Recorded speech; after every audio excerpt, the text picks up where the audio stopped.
Now, at the top of the show this morning, we spoke to the Minister for Integration, Roderick O'Gorman, who's advocating a yes vote in both referendums to be held on the 8th of March. Well, I'm joined now by Senator Ronan Mullen, who advocates a no vote in both referendums. Senator Mullen, thank you for joining us. Good morning to you. Good morning, Claire. So you heard Minister O'Gorman make the case, and one of the things he said was that 42% of children are now born outside of marriage in this country, but he says they are nonetheless part of families, and those families deserve recognition from the state. What do you say?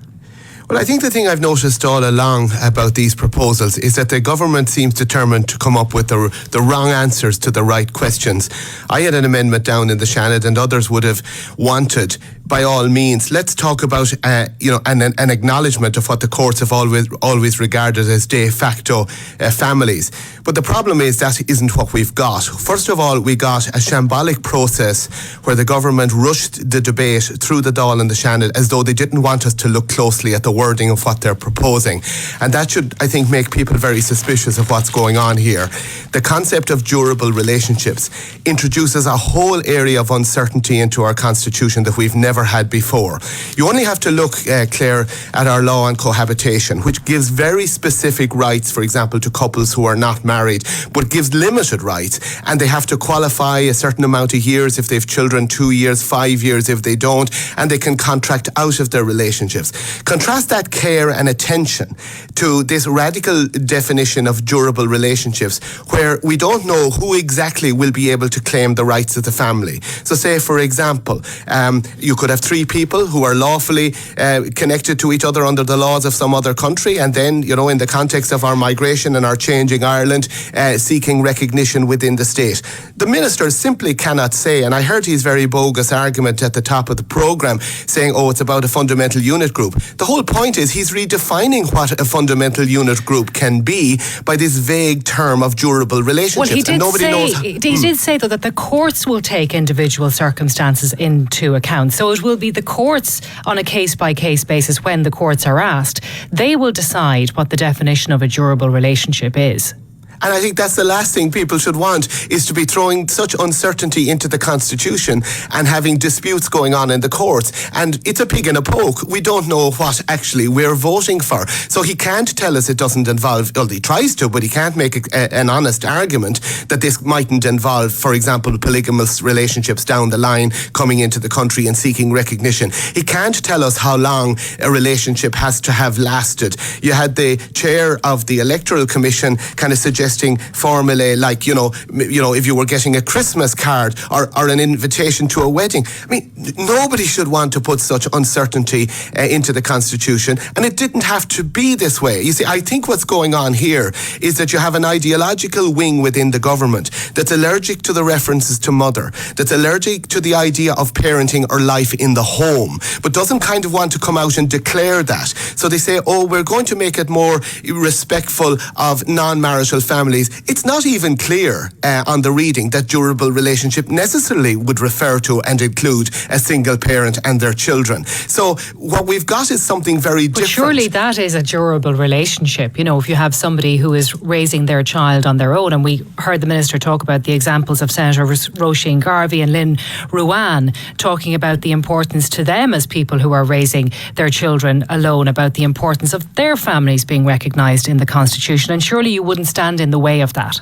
No, I would love if we could be sure that we were actually voting to give some respect in those cases, but we can't even be sure of that, because when people think about durable relationships, are they conjugal relationships? You're thinking of the relationship between adults on which the family is normally founded. We only have the minister's reassurance that this will actually include single parent families. We don't actually know how conjugal it has to be. Could there be a hidden relationship, for example, that turns out to be a durable relationship when this is litigated in the courts? And when you think of all the things that hang on giving family recognition, you're talking about pension law, you're talking about succession law, you're talking about maintenance, you're talking about the division of people's property, and the government is just kicking the ball up into the air and giving a bland reassurance to people, it'll be all right, the courts will sort it out. That is not what the Constitution is for. It could have been different. They bypassed the normal process of allowing a thorough scrutiny in the Dáil and Shannon before this question. Well, this has been officially up for discussion since 1996. I mean, that was the first time that this was raised. So it's been spoken about for a long time, hasn't it? And rushed at the end. Isn't it remarkable? Like, we had a set of recommendations from the Citizens' Assembly, which were completely changed in the end. They got rid of the idea of pre-legislative scrutiny in a kind of a quiet meeting before Christmas, so there was no opportunity for a committee to look at the wording they were proposing. And then you had 3 phases or stages of the debate out of the 5 in 1 day in the Dáil, and 4 out of the 5 in the Seanad. As I say, it's hard to avoid the conclusion that this is really about something ideological, the debate and switch. Can I move on to the caring referendum, women in the home, and Minister O'Gorman claiming that this would increase the pressure on the state to care? Now, it doesn't create a cast iron legal obligation. He's saying we can't afford to prioritise yet. What do you say? I mean, is your biggest fear the scenario that I put to the Minister when he was here, that if we remove women in the home, that the department and the state won't be obliged to provide for people's long-term care needs?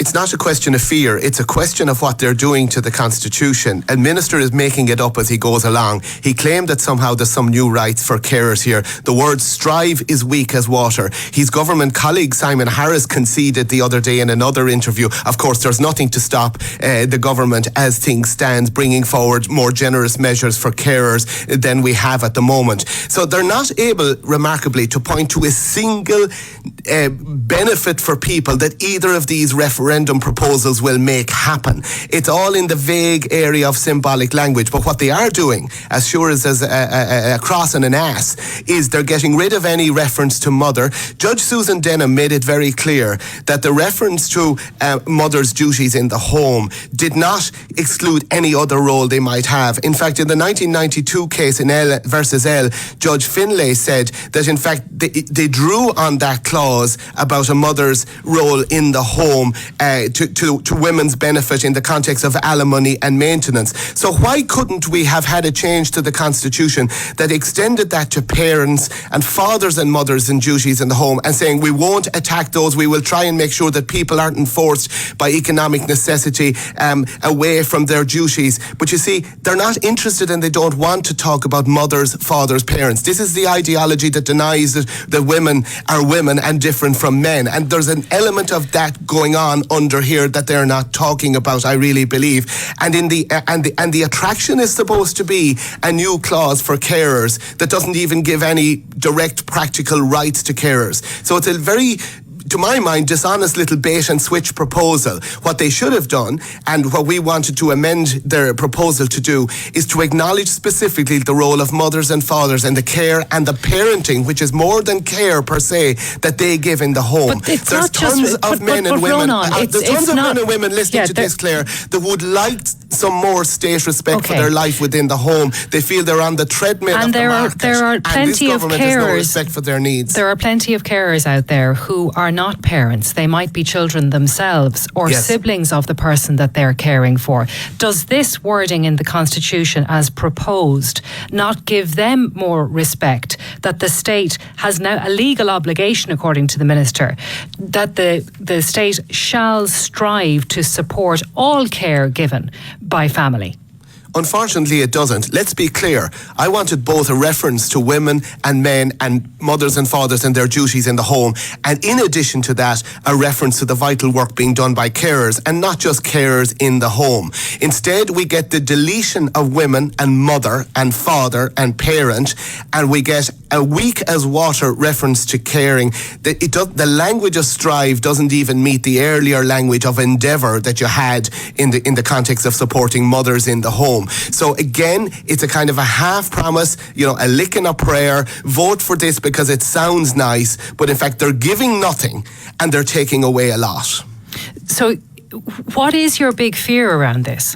What are you concerned about? I don't put it in terms of fear. I put it in terms of what you should do in the Constitution. First of all, you should respect the electorate and give them a wording where they know exactly what it means. They don't know what durable relationships mean. They don't know what it means for example, polygamous relationships, or indeed short-term relationships seeking equal rights of family and all the financial benefits that goes with it and the chaos that could cause in other people's lives. They don't want that uncertainty and just the vague promise that the courts will sort it out. That's not what the courts are for. The courts are there to interpret the law, not to make it up in confusion because the law is so vague. People were entitled to a proper and decent reference to caring, which they have not got.